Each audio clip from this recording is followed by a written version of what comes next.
ఓం గం గణపతయే నమః. నమః శంభవే చ మయో భవే చ నమః శంకరాయ చ మయస్కరాయ చ నమః శివాయ చ శివతరాయ చ. ఓం నమః శివాయ. ఓం త్రయంబకం యజామహే సుగంధిం పుష్టివర్ధనం ఉర్వారుకమివ బంధనాన్ మృత్యోర్మృక్షీయమామృతాతో. ఓం మృత్యుంజయేశ్వరాయ నమః. ఓం శమగ్నిరగ్నివిష్కరశ్చన్నస్తపతు సూర్యః శంబాతో వాత్వరప అపసృదః. ఓం శం శనైశ్చరాయ నమః. జ్ఞానసిద్ధిని వీక్షిస్తున్నటువంటి ప్రేక్షకులందరికీ కూడా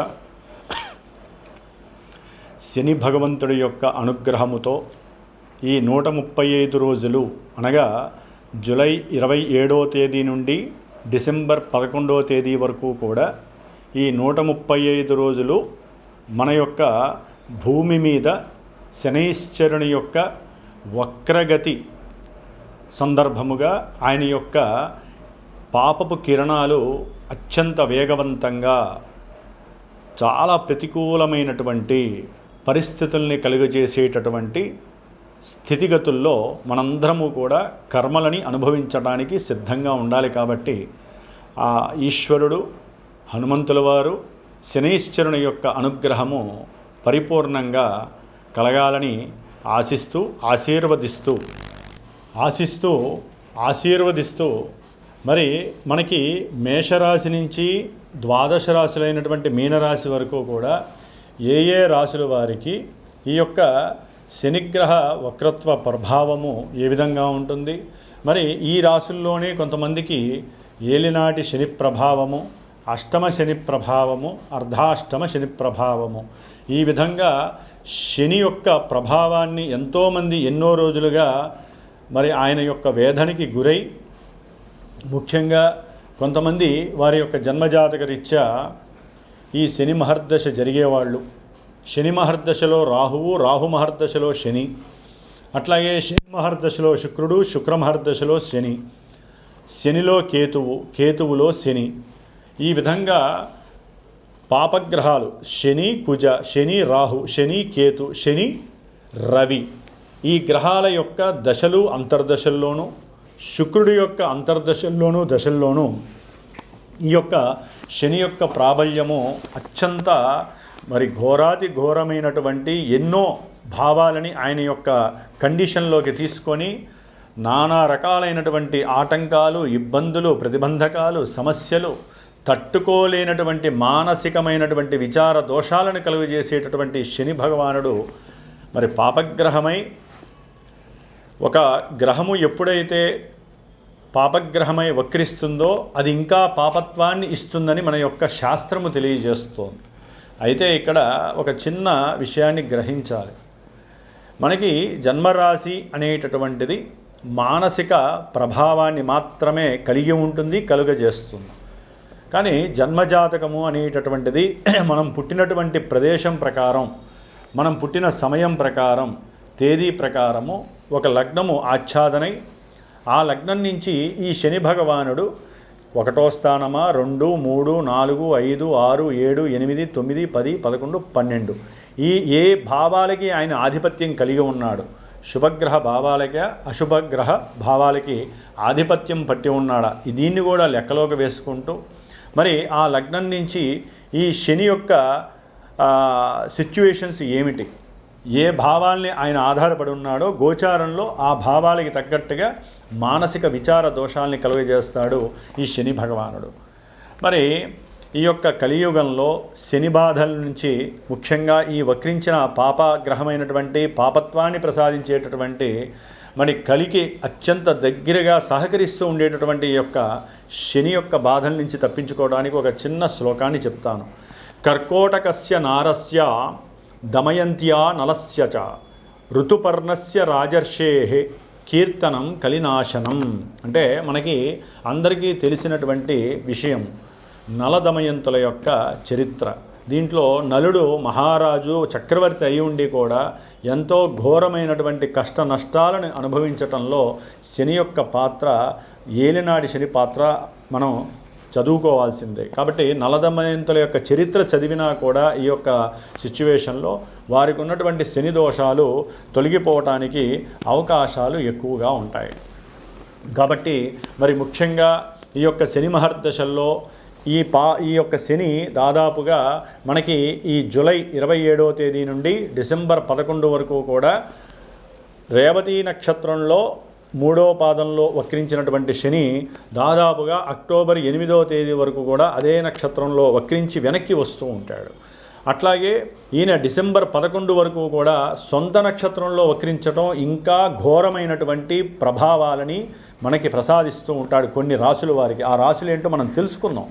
అయితే ఈ వక్రత్వంలో ఈ గ్రహము చాలా వరకు తన యొక్క కిరణాలని ముందు ఇవ్వాల్సినటువంటి, అంటే ఇప్పుడు మీనరాశిలో జలరాశిలో రేవతి నక్షత్రంలో 3వ పాదంలో ఉన్నటువంటి ఈ శని భగవంతుడు తన యొక్క దృష్టిని 3వ దృష్టిని వృషభ రాశి మరియు మిథున రాశి ఈ 2 రాశుల మీద ప్రభావితం చూపిస్తూ ఇప్పుడు ఆయన వక్రించిన తర్వాత కొంచెము నక్షత్రాలు అంటే రోహిణీ నక్షత్రము మృగశిర నక్షత్రం ఈ 2 నక్షత్రాల మీద అధికంగా తన యొక్క శక్తిని ప్రసాదిస్తాడు. అట్లాగే తన యొక్క సప్తమ దృష్టి ఇప్పటి వరకు కూడా కన్యారాశి మీద, కన్యారాశిలో ఉన్నటువంటి ఉత్తర ఫల్గుని నక్షత్రము హస్తా నక్షత్రం మీద ఉండేది, అట్లాగే చిత్తా నక్షత్రం మీద ఉండేది. ఇప్పుడు ఆయన వక్రించినప్పుడు ఎక్కువ శాతము రోహిణీ నక్షత్రము, హస్తా నక్షత్రము, ఉత్తర ఫల్గుని నక్షత్రం మీద ఆయన యొక్క ప్రభావం చూపిస్తాడు. అట్లాగే శని భగవానుడు మీనరాశిలో ఉండి తన యొక్క దశమ దృష్టిని మీనరాశి మీద ప్రభావితం చూపిస్తూ దాదాపుగా పూర్వాషాఢ నక్షత్రము, ఉత్తరాషాఢ నక్షత్రము ఈ యొక్క నక్షత్రాల మీద తన యొక్క ప్రభావాన్ని అధికంగా చూపిస్తూ ఎన్నో అనారోగ్యాలని, అనుకున్న పనులలో వాయిదాలని, అసలు అనుకున్నది జరిగింది అనుకుంటే మహదానందంగా భావించే పరిస్థితులను కలగజేస్తూ ఈయన ముఖ్యంగా ఆర్థిక విషయాల మీద, అనారోగ్యానికి సంబంధించిన విషయాల మీద, అనుకున్న పనుల్లో ఆటంకాలు కలుగజేయటం, ఆలస్యాలు, అది వివాహమైనా విద్యపరంగా ఎన్నో ఆటంకాలు, ఉన్నత విద్యలు లేకుండా చేయటం, విదేశాల్లో ఉన్నటువంటి వాళ్ళని ఇబ్బందులు పెట్టడము, ఉద్యోగాదుల్లో ప్రమోషన్లు వస్తాయనుకుంటే అది కాస్త ఉన్న ఉద్యోగం తొలగిపోవటం, ఇలాంటి ఎన్నో రకాలైనటువంటి ప్రతికూల పరిస్థితుల్ని ఇవ్వటంలో శని భగవానుడు మహాదిట్ట. మరి ఈ యొక్క వక్రించిన శని ఫలితాలు ఈ యొక్క జన్మరాశులకి అంటే మేషం నుంచి మీనరాశి వారికి ఏ విధంగా ఉంటాయో తెలుసుకుంటూ, ఎవరికైనా సరే జన్మజాతకంలో లగ్నాతు ఈ యొక్క శని ఎవరనేది తెలుసుకునే ప్రయత్నాన్ని చేయండి. అసలు ఏ దశలు జరుగుతున్నాయో తెలుసుకోవడానికి ప్రయత్నం చేయండి. ఈ యొక్క ఫలితాలు విని ఎవరూ బాధపడక్కర్లేదు, అట్లా అని సంతోషపడకూడదు. జన్మజాతకరీత్యా మాత్రమే దశలు అంతర్దశలు మనల్ని యాక్టివేట్ చేస్తూ ఉంటాయి. కాబట్టి కొంతవరకు ఈ శనిచ్చే ఫలితాలు ఏ ఏ రాశుల వారికి ఏ విధంగా ఉంటాయో తెలుసుకుందాం. ఓం శం శనైశ్చరాయ నమః. కుంభరాశి వారికి జన్మ రాశ్యాధిపతి మరియు వెనక ఉన్నటువంటి మకర రాశి 12వ రాశ్యాధిపతి అయినటువంటి శని భగవానుడు ఒక రకంగా ఈ రాశి వారికి ఎంతో ఇబ్బందికరమైనటువంటి పరిస్థితుల్ని కలుగచేస్తున్నాడని చెప్పుకోవాలి. ఇప్పటి వరకు కూడా అంటే జూలై 26 వరకు కూడా ఆయన ఏలినాటి శని ప్రభావ సూచకత్వాలు ఇస్తూ కుటుంబంలో ఆర్థికపరమైనటువంటి సమస్యలు ఏదైతే యోచిస్తారో కోరుకుంటారో వాటన్నిటిల్లో కూడా భంగం కలగటం, పెట్టుబడులు ఏదో ఆలోచించి ఏవో కోరికలతో నేను ఏదైనా సాధిస్తాను, నేను కోరుకున్నది చేయగలుగుతాను అనుకొని పెట్టుబడులు పెట్టి, అది ఉద్యోగపరంగా కావచ్చు, వ్యాపారపరంగా కావచ్చు, ధనము అప్పు చేసి కష్టమైనా సరే ఆ అప్పులకి ఈఎంఐలు తీరుస్తూ ఈ 26 వరకు ఈ యొక్క శని ప్రభావం పూర్తిగా కుటుంబము, అట్లాగే వీరి యొక్క కోరికలు, ఆర్థికపరమైన వ్యక్తిత్వపరమైనటువంటి విషయాల్ని సూచిస్తున్నట్లే ఈ నెల 27వ తేదీ జూలై 27 నుంచి డిసెంబర్ 11వ తేదీ వరకు కూడా ఈ యొక్క రాశ్యాధిపతి వక్రించడం ద్వారా వీరి యొక్క ఆలోచనలు సరిగ్గా పనిచేయు, వీరి యొక్క కోరికలు నెరవేరవు, గృహంలో కాస్త అప్రశాంతత వాతావరణం, అట్లాగే వీరికి ఉన్నటువంటి భూములో, గృహాలో, వాహనాలో కుటుంబపరమైనటువంటి అనారోగ్యకరమైనటువంటి ఇబ్బందుల వలన, అంటే ఆర్థిక సమస్యల వలన, ఉద్యోగాలు పోవటం ద్వారా కావచ్చు, వ్యాపారంలో మోసం చేయటం వల్ల కావచ్చు, వ్యాపారాల్లో నష్టం వల్ల కావచ్చు, సరైన ఆలోచన లేక చిట్టీపాటల్లో పాడటం ద్వారా, లేకపోతే బయట ఈఎంఐలు కట్టేటటువంటి కొన్ని కోరికల ద్వారా ఈఎంఐలు కట్టితే వాటిల్లో వాళ్ళు వచ్చి వాళ్ళ ద్వారా ఇబ్బందులు పడటం, వీటి ద్వారా వీళ్ళ దగ్గర ఉన్నటువంటి ఏదో ఒక రకమైనటువంటి వస్తువులని ఆస్తులని అమ్మే ప్రయత్నంలో ఉంటారు. దాని ద్వారా స్వయంకృతాపరాధం చేశామని మానసిక నిర్వీర్యం, బాధ ఎక్కువగా ఉంటుంది కుంభరాశి వారికి. ఎందుకంటే ముఖ్యంగా అక్టోబర్ 9 వరకు కూడా ఈ యొక్క శని భగవానుడు తన యొక్క మిత్రుడైనటువంటి పంచమ అష్టమాధిపతి అయినటువంటి బుధుడి యొక్క నక్షత్రంలో ఉంటూ ఆపసోపాలు పడుతూనో కష్టపడుతూనో ఏదో రకంగా ఏ పందెంలో పెడతారో ఎక్కడో అక్కడ డబ్బులు పెట్టి కాస్త 10 రూపాయలు ఎర్నింగ్ చేసిన పరిస్థితి, ఏదో పెట్టుబడి పెడతారు, కొన్నిట్లో నష్టపోయి ఉండొచ్చు, ఎక్కడో అక్కడ 10 రూపాయలు 8 రూపాయలు 7 రూపాయలు వచ్చిన పరిస్థితులు ఉండొచ్చు. కానీ ఇప్పుడు అట్లా ఉండదు. గృహంలో సంతానపరమైనటువంటి కొన్ని సమస్యలు కూడా ఎదుర్కొనే పరిస్థితి కలుగుతోంది. భార్యాభర్తల మధ్య మాట అనుసంధానము, వీరికి ఉన్నటువంటి మనస్సు, సృజనాత్మకత శక్తి అన్నీ వైవిధ్యకరంగా మారిపోయి వీరంతటి వీరే తగువులు పెట్టుకోవడం, అది స్త్రీ అయినా పురుషుడైనా కావచ్చు. కుంభరాశి వారు వీరి యొక్క ధనాన్ని వీరే మిస్యూజ్ చేయటం, కొంతమంది అనారోగ్యపరంగా ధనాన్ని ఎక్కువగా ఖర్చు పెట్టడం, లేకపోతే వైరాగ్య చింతనగా అసలు నాకు ఇదేం అవసరం లేదని చెప్పి ఎవరికొకలే దారాదత్తం చేయటం ధనాన్ని. ఇలాంటి పిచ్చి ప్రేలాపనలు ఎన్నో కుంభరాశి వారికి కలగటానికి అవకాశాలు ఉన్నాయి. చదువుకునే విద్యార్థులకి చదువులో భంగము, ఆటంకాలు, ఇబ్బందులు.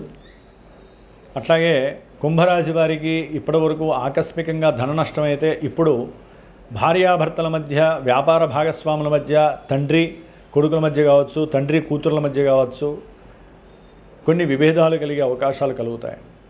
అనుకున్న అభీష్ట సిద్ధి నెరవేరకపోవటం, ఉద్యోగాదుల్లో ఆకస్మిక నిర్ణయాలు తీసుకోవటం, ఉద్యోగాలు పోవటము, ఉద్యోగాలు వీళ్ళు వదిలేయటము, దాని ద్వారా ఆర్థిక సంక్షోభం కలగటం, ఇవన్నీ కలుగుతున్నాయి. జన్మజాతకంలో ఒకవేళ మీకు గనక ఏదైనా అశుభకరమైనటువంటి స్థానాలకి ఆధిపత్యం పట్టినటువంటి ఈ శని కావచ్చు, వేరే గ్రహాలు కావచ్చు, దశలు అంతర్దశలుగా ఉండి వారు కనుక దుస్థానాల్లో ఉండి ఇప్పుడు ఈ శని వాళ్ళిచ్చే ఫలితాలని కర్మ ఫలితంగా, కర్మరూపకంగా ఈ యొక్క కుంభరాశి వారికి ఈ విధంగా ఎక్కడో అక్కడ స్నేహితుల ద్వారా కావచ్చు ఏదో అక్కడ ఇబ్బందులు పెడుతూనే ఉంటాడు ఈ 4.5 నెలలు. ఈశ్వరాభిషేకమే మీకు శ్రీరామ సదారక్ష. అలాగే శని యొక్క మంత్రాన్ని ఎక్కువగా జపించండి. శ్రావణ మాసంలో నాచే నిర్వహించబడేటటువంటి 19 రోజులు దీక్షా కార్యక్రమం, శని యొక్క దీక్ష, మంత్రదీక్ష, జపదీక్ష, హోమం. దాని ద్వారా ఈ 19 రోజులు ఎవరైతే సంకల్పించుకొని నాకు ఫోన్ చేసి మీ యొక్క సమస్యలు తెలియజేస్తారో ఆ సమస్యలు చెప్పి ఆ శని భగవంతుడికి ఏలినాడి శని దోషం అనుకోండి, శని వలన కలిగే ఈతి బాధలు, ఆర్థిక సమస్యలు ఏవైనా సరే పోవటానికి నా వంతు ధర్మంగా నేను మూల మంత్రాలని స్వామివారికి జపిస్తూ చివరిలో శనీశ్వరుడు యొక్క రక్షా కవచాన్ని మీకు నేను అందజేసే ప్రయత్నం చేస్తున్నాను. కాబట్టి ఇంకా ఘోరమైనటువంటి ఇబ్బందులు, విపత్తులు, సమస్యలు, ఏం చేయాలో అర్థం కాని పరిస్థితులు ఉన్నటువంటి వారు నాకు ఫోన్ చేసి వారి యొక్క జన్మజాతక విశ్లేషణ పరిపూర్ణంగా తెలుసుకొని మీకు కలిగేటటువంటి సమస్యకి సరైనటువంటి పరిష్కారాన్ని ఆచరిస్తే ఎట్టి పరిస్థితుల్లో ఆ పరిష్కారం మీకు సరైనటువంటి పరిహారంగా మారి చక్కటి ఆరోగ్యము, మానసిక ప్రశాంతత, బుద్ధి వికసత్వం కలగడానికి అవకాశం ఉంటుంది. కాబట్టి శని భగవంతుణ్ణి ఎక్కువగా ఆరాధించండి, ఎక్కువగా స్మరించండి, రుద్రాభిషేకాదులు చేయండి. కుంభరాశి వారు ప్రతి శనివారం ఉపవాస నియమాలు చేయండి. కాస్త నూనె బాటిలు శివాలయంలో దీపారాధనలో వేయిస్తూ ఉండండి ప్రతి శనివారం. ఆవులకి ఏదైనా సరే ఆకుకూరలు తినిపించండి.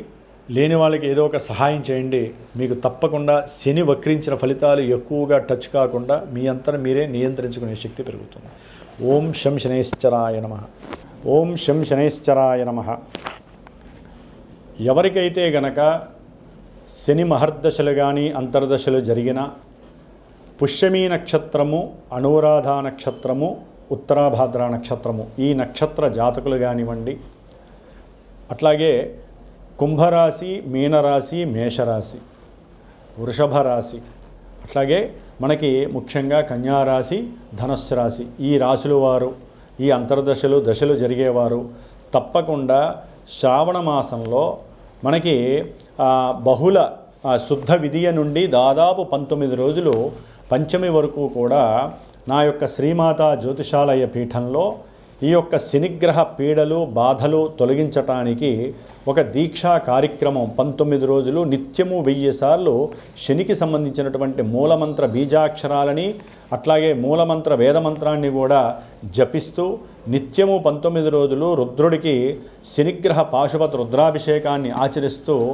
ఎవరైతే ఈ యొక్క శని బాధలు అనుభవిస్తున్నారో ఇప్పుడు చెప్పబోయేటటువంటి కొన్ని రాశుల వారికి ఏ విధమైనటువంటి సమస్యలు అయితే కలుగుతున్నాయో ఆర్థికంగా, విద్యపరంగా, కళ్యాణపరంగా, అట్లాగే ఉద్యోగపరంగా, వ్యాపార రీత్యా, సంతానపరంగా ఆలస్యాలు కానీ ఆటంకాలు కానీ జరుగుతున్నాయో వారు గనక నా యొక్క పీఠానికి ఫోన్ చేసి సంప్రదిస్తే గనక విశేషముగా ఈ 19 రోజుల్లో నేను చేసేటటువంటి ఈ యొక్క జపాన్ని, విశేషమైనటువంటి పాశుపత రుద్ర అభిషేకాన్ని, ముఖ్యంగా ఎవరైతే ఈ యొక్క కార్యక్రమంలో తమ యొక్క గోత్రనామాదులు ఇచ్చి పాల్గొంటారో వారికి శనిగ్రహ రక్షా కవచాన్ని విశేషంగా ప్రసాదించి ఈ 19 రోజుల్లో ఒకరోజు మందపల్లి స్వామివారి యొక్క దివ్యక్షేత్రంలో ఆ స్వామివారి దగ్గర ఆ యొక్క రక్షా కవచాల్ని చక్కగా స్వామివారికి అభిషేకంలో ఉంచి విశేషముగా వీలుంటే అక్కడ హోమాన్ని ఆచరించి ఆ యొక్క ప్రసాదాన్ని మీకు చేరవేసేటటువంటి బాధ్యతని స్వీకరిస్తున్నాను. కాబట్టి దీనివలన విశేషమైనటువంటి శనిగ్రహ అనుగ్రహం కలిగి ఎంతటి కార్యాన్నైనా సరే జయించేటటువంటి పరిస్థితి కలుగుతుంది. ఎటువంటి మృత్యువునైనా సరే మనం తప్పించుకునేటటువంటి పరిహారము మనకి ఈ యొక్క రక్ష ద్వారా మనకి లభిస్తుందని ఆశిస్తూ ఆశీర్వదిస్తూ మరి మేషరాశి వారి గురించి, మీనరాశి వారి గురించి కూడా ఈ మధ్యలో ఉన్న రాశుల గురించి మనం ఇప్పుడు చర్చించుకుందాం.